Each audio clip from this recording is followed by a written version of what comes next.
वर्जिता। कमट भगवान पार्श्वनाथ के ऊपर 7 दिन तक उपसर्ग करता रहा। धर्म वर्जिता, मुनियों के ऊपर उपसर्ग करना, मुनियों की झूठी झूठी निंदा करना, मुनियों का अपलाप करना, मुनि धर्म की निंदा करना, मुनि पद की निंदा करना। बहुत सारे लोग कहते हैं अरे भाई आजकल तो मुनि बनना ही नहीं चाहिए, और ज्ञान व्यान कुछ है नहीं है, घर गृहस्थी भोग करके आ गए हैं और बुढ़े हो गए हैं तो साधु बन गए। कौन पूछे इन्हें, कौन हार कराए इनको, आता जाता कुछ है नहीं है। अरे भैया अगर घर गृहस्थी भोग करके भी बना है तब भी तो मुनि पद अपने आप में बहुत बड़ा पद है, बहुत बड़ी साधना है। और अगर आप उनको आहार करा दोगे, अगर आप उनको आहार करा दोगे तो आपका जाएगा कुछ नहीं, आपको और भोग भूमि का बंद होगा, आपको तो स्वर्ग की प्राप्ति होगी उनको आहार कराने से और निंदा करने से नरकायु का बंधक होगा। बहुत सारे लोग, बहुत बच्चे मंदिर आते हैं तो लगता है अरे ये बच्चे तो मंदिर में बैठे थे। अरे कोई मंदिर में बैठा रहता है क्या? कोई बच्चे ने मान लीजिए रात्रि भोजन छोड़ दिया, आलू प्याज छोड़ दिया, तो उसकी मम्मी को लगता है मेरा बच्चा तो दुबला हो जाएगा। अरे बच्चा अगर त्याग कर रहा है तो आपको तो प्रोत्साहन करना चाहिए। हाँ बहुत अच्छा, पालन करवाना चाहिए कि बेटा आलू के नहीं, हम तेरे लिए केले के समोसे बना देंगे, केले के पराठे बना देंगे, कोई दिक्कत नहीं, कर दे तू त्याग। प्रोत्साहन करना चाहिए। लेकिन नहीं भैया, अगर कोई घटना दुर्घटना हो जाती है तो लोग उसको प्रचार प्रसार करते हैं, धर्म की निंदा करते हैं। अरे भाई संसार में भी तो ये सब होता रहता है, रोज चलता रहता है। लड़की लड़के अगर मंदिर में आते हैं तो लोगों को दुनिया भर के ऑब्जेक्शन होते हैं, और कॉलेजों में और स्कूलों में जाते हैं वहां तो कहीं जाना बंद नहीं करवाते। कितनी घटनाएं दुर्घटनाएं रोज होती रहती हैं। क्यों अपने बच्चों को रिस्क लेकर के बाहर पढ़ने के लिए भेजते हो, दिल्ली और बैंगलोर? मंदिर में रिस्क दिखता है तो बाहर भेजने में रिस्क नहीं दिखता क्या? लेकिन धर्म वर्जिता, उसको तो धर्म का विरोध करना है, अब वो किसी भी बहाने से और किसी भी नीति से कर सकता है। इतना तीव्र क्रोध कि मुनि के ऊपर क्रोध करे, इतना तीव्र अहंकार कि साधु के सामने भी ऊपर आकर के बैठे। कोई अस्वस्थ है तो बात अलग है, अहंकार के वशीभूत होकर उच्चासन ग्रहण करना, अनंतानुबंधी अहंकार, धर्म वर्जिता, छल कपट मायाचारी। अरे भैया आप संसार में छल कपट मायाचारी करो, यहाँ मंदिर में आकर के भी छल कपट मायाचारी कर रहे, मंदिर में भी धर्म के नाम पर झूठ बोले, मंदिर में भी पैसे के लेन देन में गड़बड़ कर दे, ऊपर नीचे कर दे, अनंतानुबंधी लोग मंदिर के भगवान को ही चुरा ले जाए। कितनी चोरियां हो रही हैं जिनेंद्र भगवान के जिनालयों की। मंदिर का ही छत्र चुरा ले गया वह चोर, मंदिर की गुल्लक में से पैसा निकाल रहा है, मंदिर की गुल्लक तोड़ दी अनंतानुबंधी लोग, धर्म वर्जिता। मंदिर का पैसा व्यापार में लगा दिया, मंदिर का पैसा सस्ते दामों पर ब्याज पर ले लिया।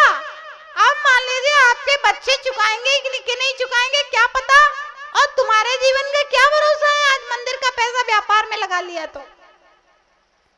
अनंतानुबंधी लोग मंदिर के हिसाब किताब में पैसा खा गए, अपनी जेब में रख लिया। अनंतानुबंधी लोग, धर्म वर्जिता।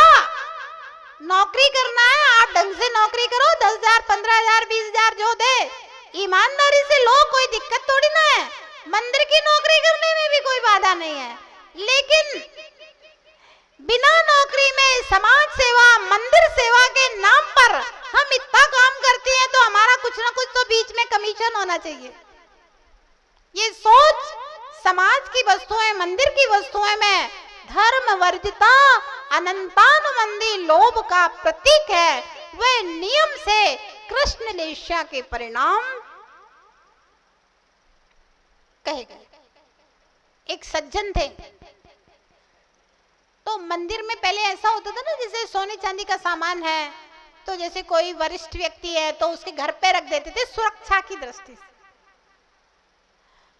तो उन्होंने मंदिर का सोना चांदी धन ला करके घर में रखा सुरक्षा की दृष्टि से, लेकिन उनकी पत्नी की नियत खराब, उसने उसमें से निकाल करके अलग कर लिया। अब बेचारा जो पति था वह तो बड़ा ईमानदार था और सेवा भाव से उसने रखा था, सुरक्षा की दृष्टि से रखा था। तो उसने अपनी पत्नी को बहुत कहा कि भैया इसमें से इतना सामान कम हो गया है, तुमने कहाँ निकाल के रखा है, हम दोनों के अलावा घर में कोई तीसरा है नहीं है, तो ये तुम्हारा ही काम है, तुम बता दो, महा पाप लगेगा। लेकिन वो औरत तो काहे को बताने वाली थी। अंत में वह इस संक्लेश में मरण हुआ और वो अपनी पत्नी को कह के गया कि मैं तो मर रहा हूं, लेकिन तुम मंदिर का पैसा खा करके कभी भी तुम्हारी संतान सुखी नहीं रह सकती। और वैसा ही हुआ उसके घर में भविष्य। तो ध्यान रखना, मंदिर का पैसा, निर्माल्य का पैसा बहुत खतरनाक। अकृत पुण्य की कथा सुनी होगी। गर्भ में आते ही पिता की मृत्यु, पूरी संपत्ति जन्म होते होते खत्म, और अंत में बच्चा बड़ा होता है, सुकृत पुण्य उसको स्वर्ण की असर्पियां दे देता है। वे असर्पियां भी अंगारे की तरह जलने लगती हैं।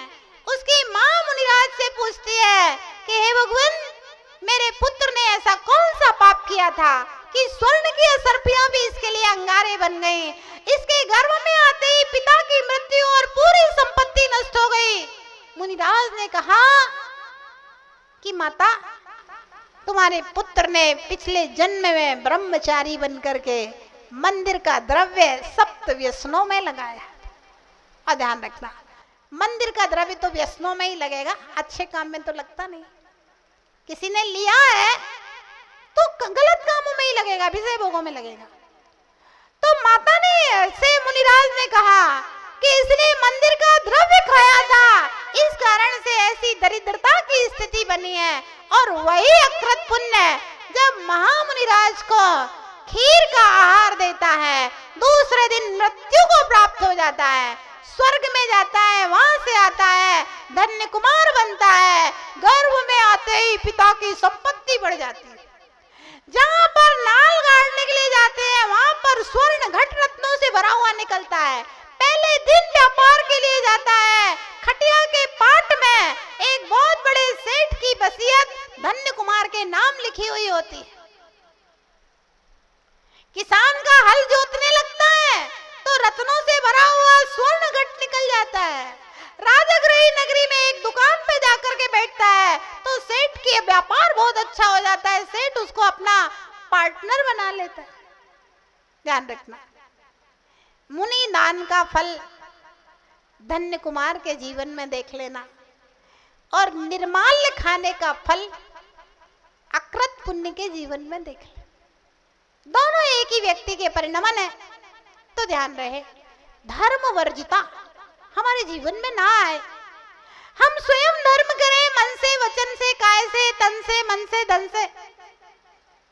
और यदि स्वयं नहीं कर सकते तो भैया अपने अंडर में रहने वाले लोग यदि कर रहे हैं तो उनमें व्यवधान मत बनो।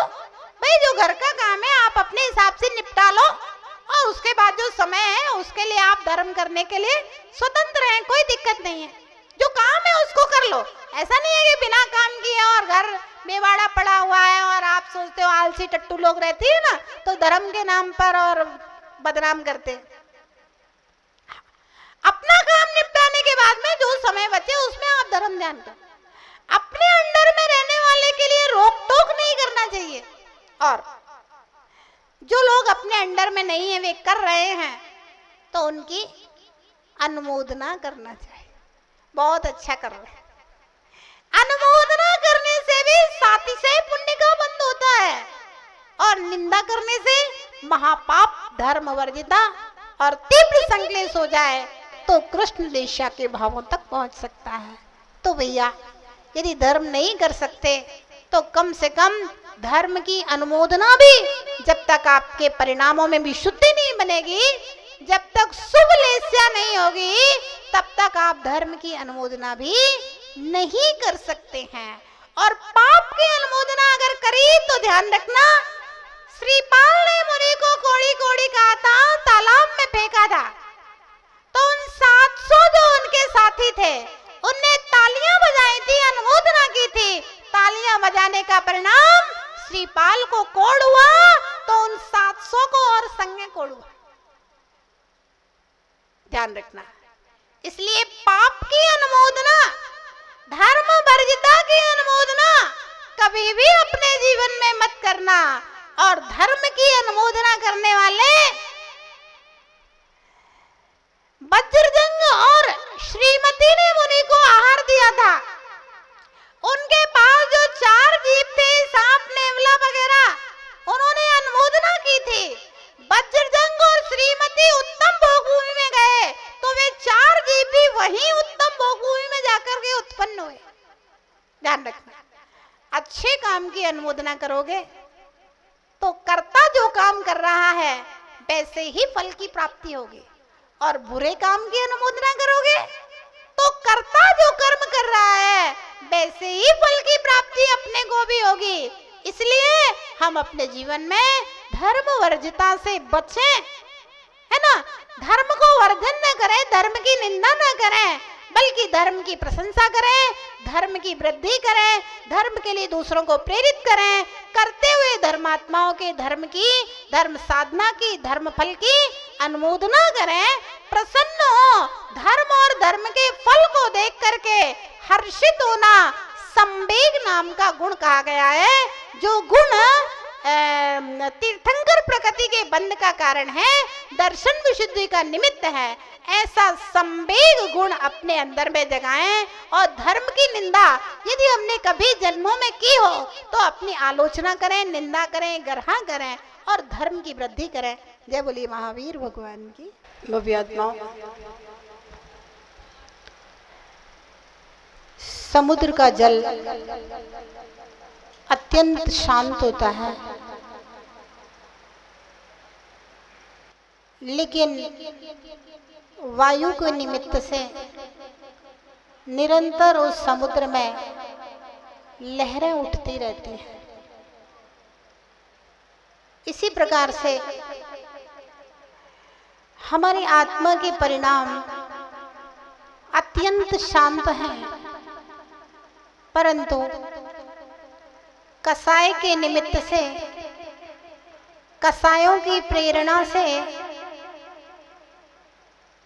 अंतरंग के परिणामों में निरंतर संक्लेश अथवा विशुद्धि पैदा होती रहती है। मंद कसाय हल्की वायु की प्रेरणा से हल्का हल्का सा जल हिलता है, और तीव्र वायु की प्रेरणा से किलोमीटरों ऊंची पानी की लहरें उठ जाती हैं। तो इसी प्रकार से तीव्र कसाय के उदय में तीव्र क्रोध, तीव्र मान, तीव्र छल कपट, तीव्र लोभ, इन कसायों के उदय में अत्यंत संक्लिष्टतम परिणाम जो होते हैं, उन भावों को हम देख रहे थे जो कि स्वपरघात तक पहुंच जाते हैं।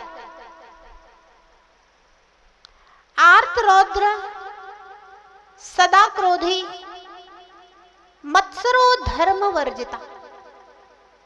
कल हम देख रहे थे धर्म वर्जिता लक्षण को। देखिए धर्म क्या है? यो धरती उत्तमे सुखे सा धर्मा। जो आत्मा को संसार के दुखों से हटा करके, उठा करके निर्वाण सुख में रख दे, सा धर्मा, वह धर्म है। ऐसे धर्म को वर्जन करने वाला, ऐसे धर्म की निंदा करने वाला, ऐसे धर्मात्मा को मारने वाला, धर्मात्मा की भी हत्या कर देने वाला इतना क्रूर परिणामी वह जीव जो है वह नियम से कृष्ण लेशा में परिणमन करने वाला है। रक्षाबंधन पर्व आने वाला है 2 दिन के बाद, और आपको मालूम है रक्षाबंधन पर्व क्यों मनाया जाता है? ऐसा मंत्री बलि जिसने धर्म द्वेष के कारण से, मुनि द्रोह के कारण से 700 मुनियों के चारों ओर खाई खुदवा करके, हवन कुंड बनवा करके अग्नि लगवा दी और उसमें मांस खून हड्डियों के आहुतियां दी जा रही थी उस अग्नि में, उस कुंड में। 700 मुनियों के ऊपर प्राण लेवा उपसर्ग किया उसने।